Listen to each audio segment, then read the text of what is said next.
Let's just say that for a moment you forgot who you were. Someone sat you down in front of a TV and you watched your own life from a third person point of view, but you didn't know it was your life.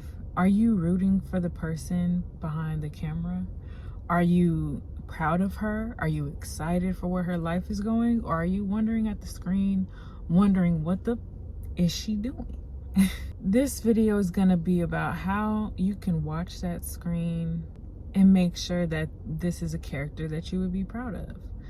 Last week, it was about feminine energy on the inside. I made the analogy of you being a seed growing out of the ground, and how most of the time when a seed begins to grow, you can't see what's on the inside of it.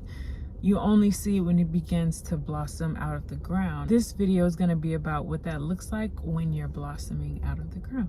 So to tie it into my last point of the video, first point, self-care. But this is going to be like this tough love self-care. We have the self-care, you know, with the bubble baths and the solo dates and the fun self-care. But this is going to be about the self-care that's probably not so glamorous or so fun. You know, the eating right to take care of your body. This is going to be about working out even when you don't want to. This is going to be about self-care and doing the long, extensive routines to keep your skin glowing and looking nice even when you don't want to.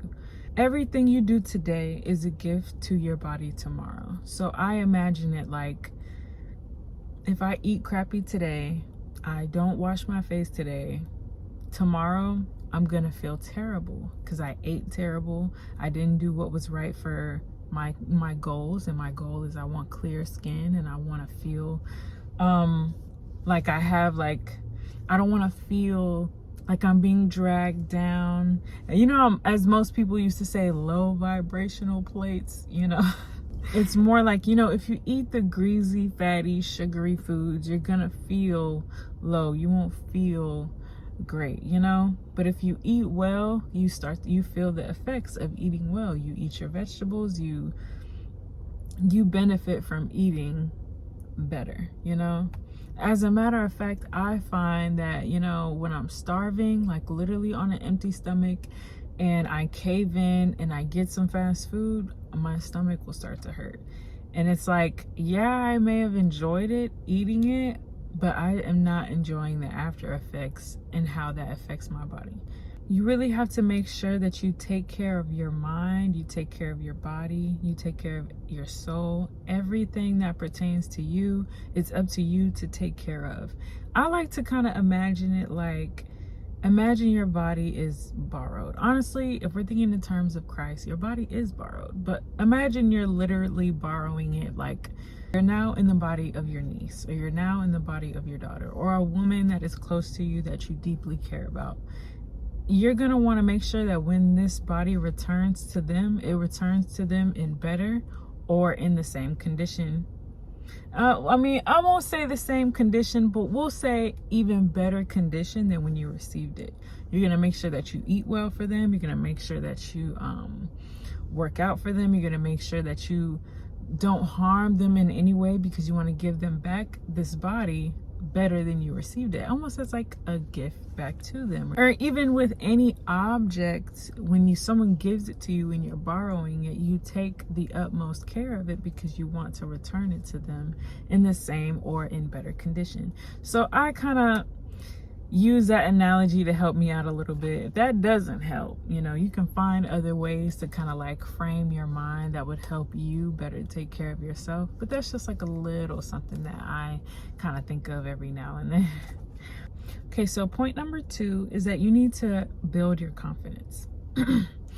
And confidence is a skill, but it's a skill that needs to be worked on. Like, you need to be doing things, like actually doing things like that boosts your confidence. Confidence is halfway, partly in the mind and partly like with your actions, because it's like there's only so much thinking you can do, only so much books you can read before you actually have to do something, actually put it into play, you know, in order in order to be able to reap the benefits and actually build the skill of confidence.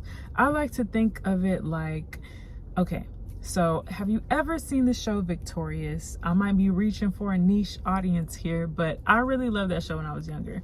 But basically, the first episode of that show, she's a student at a performing arts school, and she has to perform a play, I think about a bird or something like that. After she performs the play, she like passes and is fully entered into the class. Whatever, it's her first assignment, something like that. The first time she performed the play, the teacher told her, "You failed. I didn't think it was good enough." So she said, okay, the next day she came back, she tweaked some things, she worked on it a little bit, did it again, he still rejected it.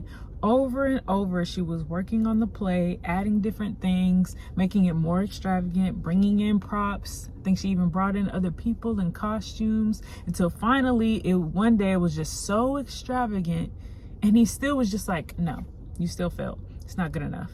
And she put her foot down and she said, you know what? This is good. This play is darn good. I worked on it for this long. I've done this. I've done this. And because she worked on it over and over and over, because she put so much work into it, she no longer accepted his opinion on whether or not it was good.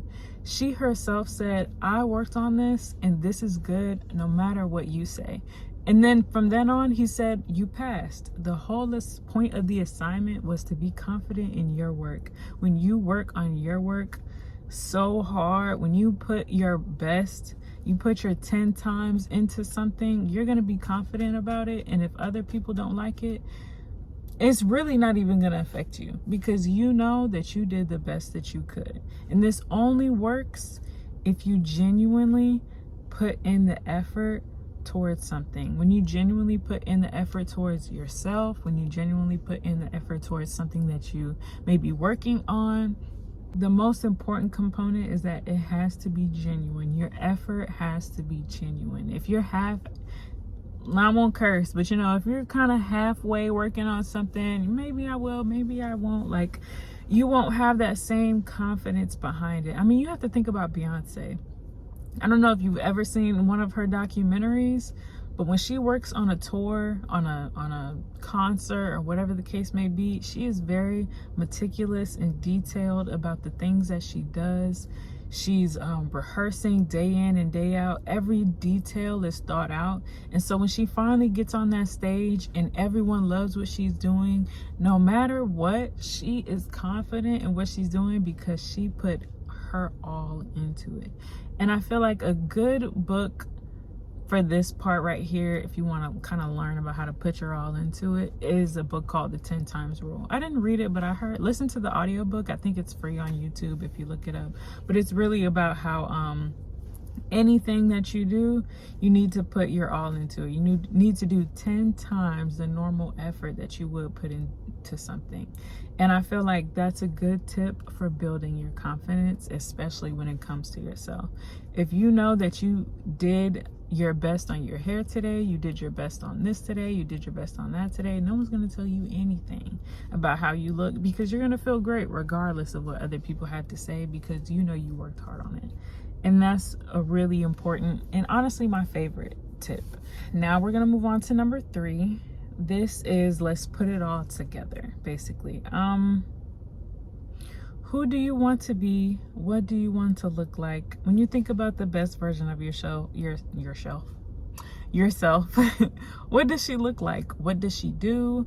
You need to use the tools available to you in order to help yourself. For example, like, I was one of those people that I was like, I really don't want to download TikTok. But honestly, it truly, truly changed my life. Like, it exposed me to so many different people, ideas, and as much as it can consume your time and your attention, if you let it, it's also a very, very informational platform.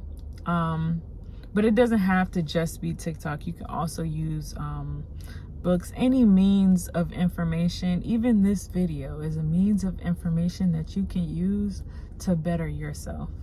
So like I was saying, you need to use the tools available to you to help yourself? Are you one of those people that you want to start wearing makeup? Do you want to learn how to do your hair? Do you feel like your wardrobe isn't where it needs to be? Physically, are you not where you want to be? Are you not strong enough? Do you not feel like you're at your goal weight? All of those things you need to take in consideration. Almost like, without nitpicking at yourself, you need to take a look at the things that you would like to change, and you need to either learn to accept them and love them, or you can learn to find a way to, in a healthy way, change it about yourself. For example, if I don't like the way that I eat, I don't like my diet, I don't like the way that it makes me feel, that's something that I can change. I can look into the things that I do like. I can look up recipes. I can try different things, find out foods that actually make me feel good, while also finding a happy medium into what also tastes good. And in the midst of all that, it's something that you can even make a hobby out of. You can learn how to cook or learn how to bake, and that's something that you yourself can benefit from. Basically, this point is all about like who you want to be, who you are, what's the gap? What are the things that are in between this space that you can learn how to bring it together and make it one? And my last point, and my favorite point, I use this point the most, and honestly, you might find yourself using this point the most as well. But what I like to do is I like to do this thing where I create a reset routine, which is basically anytime that you have fallen off the wagon, you have gotten out of your glow up mindset, you've fallen off track, you're in a rut, you just don't feel how you should feel. And honestly, it might be often, you can't expect yourself to be perfectly always making the correct decisions and doing the right things, and sometimes you might fall off the wagon, and that's just life. And it might be due to a choice that you made, it might be due to something that was totally out of your hands, but the most important thing is that we learn, no matter the circumstances, we will always find a way back on track. And this reset routine is just that. And something that's an example like that, I'm not, no lie, I hate when I'm doing something and people just come up, all this space in this parking lot, and they're right here. Okay, let me stop. Okay, a reset routine is basically like when I'm in a rut, I'm feeling low, I'm just feeling like I can't find myself, I can't bring myself to go to the gym. Like, I clean everything. I go to my room, I clean it as best as I can. I clean my sheets, I wash all my clothes, I clean my car, I do an everything shower. I'm pretty sure y'all know what everything shower is. Anything and everything you can think of that you would do in a shower is what you would do in the shower. Basically, it's just kind of like to help reset everything. You clean your ears, clean your belly button, you do your dry brushing, you do your exfoliating, you do your double cleansing, you wash your hair, you maybe shave or wax if you do that. Like, literally all of those things just jammed into one day. I kind of make a whole day out of it because it's an exhausting thing. But I feel like going to bed at the end of the night, knowing that I'm clean, knowing that my body is fresh, knowing that my room is fresh, I can give my mind the best opportunity to wake up that next day and also feel fresh. And then I can focus my resources back on getting back on track, back on what's the next thing I can do for myself. So that's just a little something that I do, but you can create your own routine and what would help you. But I feel like that helps me best because it gives me a clean slate to move forward. Like, when I feel like when my mind is cluttered, I'm cluttered. When my car is cluttered, I'm cluttered. When my hair isn't it's all, my hair is naturally curly. So when it's all like curly and tangled and frizzy, I just can't. So doing all of that kind of helps my mind reset and get back on track. But if you know yourself best, if you followed the steps from the first video, which will be in the link in the link in the description below. If you followed the tips from the first video, you know exactly what you need. You know what you gravitate towards as to what makes you feel better.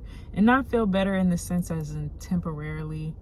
Because I know sometimes when I say I need to feel better, I go get a Chick-fil-A milkshake. And sometimes it's nice to have a little treat here and there. But also, I know that I'm kind of lactose intolerant. So that isn't the best thing for me. So if I'm looking to feel better temporarily, and I'm willing to take that hit, then I'll go ahead and get the milkshake. But if I know I'm looking to feel better and I'm looking to get back on track, I know that that's not the best thing for me. And that's also a part of the first video, having that discernment for what's actually helpful for you and where you want to go and what's actually not. So with that being said, this video is a little longer than I expected it to be. Thank you so much for watching. I'm not sure what next week is going to be yet, but I'm sure that I'm going to come up with something that the people need. And thank you so much for watching this video. I really appreciate it. I will see you guys next week.